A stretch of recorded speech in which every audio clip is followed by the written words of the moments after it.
Ryan Preece just went straight at Shane Van Gisbergen. He called it a heavyweight match, and he means it. Because Preece just took a giant bite out of Shane's lead, and now he is coming for the knockout.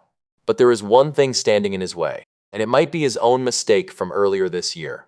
This is the fight for the final chase spot, and after New Hampshire, it just got very, very close. One race is left, one spot is open, and only one of these two drivers gets to keep his season alive. Here is where things stand. Shane Van Gisbergen holds the last spot in the playoffs. Ryan Preece is the first man on the outside looking in. There is one race left in the regular season. It is at Daytona. And the gap between these two just shrank in a big way. It all started at New Hampshire. The race is the Dollar Tree 301. The morning is damp. The track is wet. So Nascar bolts on the wet weather tires and sends the field out in tricky conditions. Van Gisbergen starts 5th in the number 97 Trackhouse car, and in the wet, he is a different animal. He shoots to the front. He leads 30 laps. At one point, his lead grows to almost 7 seconds. That is a huge margin. He looks like the best car by a mile. The rest of the field is just trying to survive the rain. He is out there setting fast laps like it is a Sunday drive. For a few laps, this feels like his day. It feels like the perfect way to lock up his chase spot early. Then comes the moment that changes everything. NASCAR calls a competition caution. The track is drying, teams switch to slick tires, and on the dry surface, the Trackhouse car goes away. Kyle Larson takes the lead. Carson Hocevar goes by. Christopher Bell goes by. Van Gisbergen slides backward fast. By the end of stage 1, he has fallen from 1st all the way to 9th, and you can hear the pain over the radio. The car will not turn. The car will not grip. He is fighting the wheel every single lap.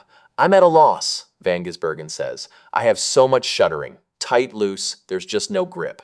Then it gets worse. A slow pit stop buries him deep in the field. He restarts near the back. A driver who led by 7 seconds is now lost in traffic, fighting just to get his lap back to normal.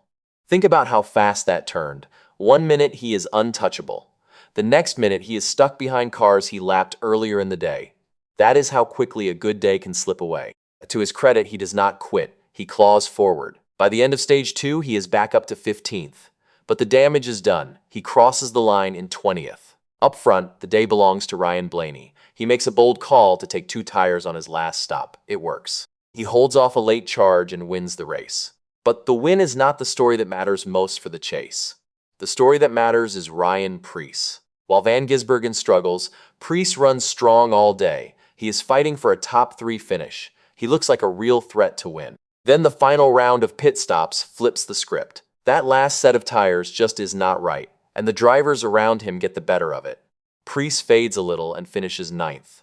Now 9th may not sound huge, but he banks 12 stage points along the way. And on a day when the man ahead of him falls apart, 9th is gold. This is exactly the kind of day a bubble driver dreams about. His rival crashes down the order. He stays up front and stacks points. That is how you close a gap in a hurry. After the race, Preece is honest about what he had and what he lost. "I thought we were going to be in contention to win that race," Preece says. "Ultimately, just that last set of tires, for whatever reason, wasn't our best. We struggled." He knows the big days are the ones that count. "We need our big days," he says. "Shane was able to capitalize on his road courses, and we had a good day today, but it would have been even better if we could have won or chased down the leaders." And then he draws the line in the sand. "I'm on a fence," he says. "I'm ready." Here is why those words carry weight. Van Gisbergen came into New Hampshire with a 50-point cushion over Preece. Preece leaves with that cushion cut to just 31. In one afternoon, Preece takes a 19-point bite out of the lead, and it is not even a clean 2-man fight. Austin Cindric now sits 13 points ahead of Van Gisbergen. So as SVG is squeezed from both sides, Cindric is in front of him, Preece is charging from behind. The number 97 car sits right on the edge, holding the last spot by a thread. Think about what that means going into one final race. He cannot just watch Preece. He has to watch the cars ahead of him too. He needs a clean night and a solid result, and he needs it at the one track where clean nights are hard to find.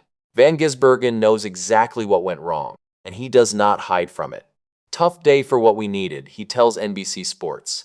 "Being that fast on wets and Connor being that fast shows that we're nowhere in the dry. We're missing something to have grip when the surface is like that." That last part stings. In the wet, he was untouchable. In the dry, he was helpless. Hopefully there are some learnings from that, he says, because Connor and I just went backwards as fast as we could when it dried out. A real shame. And he knows the cushion he just lost could have been the difference. I'd love to have more of a cushion, of course, like we entered with, he says. He even tips his cap to his rival. The number 60 did a great job. I'd love to have more into a big unknown race next week. And that big unknown race is Daytona. This is the final race of the regular season. It is the last chance, and it may be the wildest place on the whole schedule to settle a fight this tight. Daytona is chaos by design. The cars run nose to tail, bumper to bumper, 3 wide at full speed. One wrong move and the big one wipes out half the field. Nobody is ever truly safe. A driver can lead all night and still get caught in a wreck on the last lap. Fuel strategy can flip the whole race in an instant. A car running last can win. A car running first can go home early. That is what makes it so scary for a bubble driver. And this year, there is even more mystery. NASCAR is bringing a new package to the superspeedway. There is no practice. There is one single qualifying lap. Every driver is heading into the great unknown. Preece thinks that unknown plays right into his hands, and he believes it plays into Shane's hands too. That, he says, is what makes this so good. I'm gonna race the hell out of it, Preece says. I mean, he's the one that's in right now and I'm not. Usually when things are different and not predictable, I excel and so does Shane. It's going to be a heavyweight match. A heavyweight match. 2 fighters, 1 open spot, and a track where anything can happen, where a great car can lose it all and a good car can steal the night.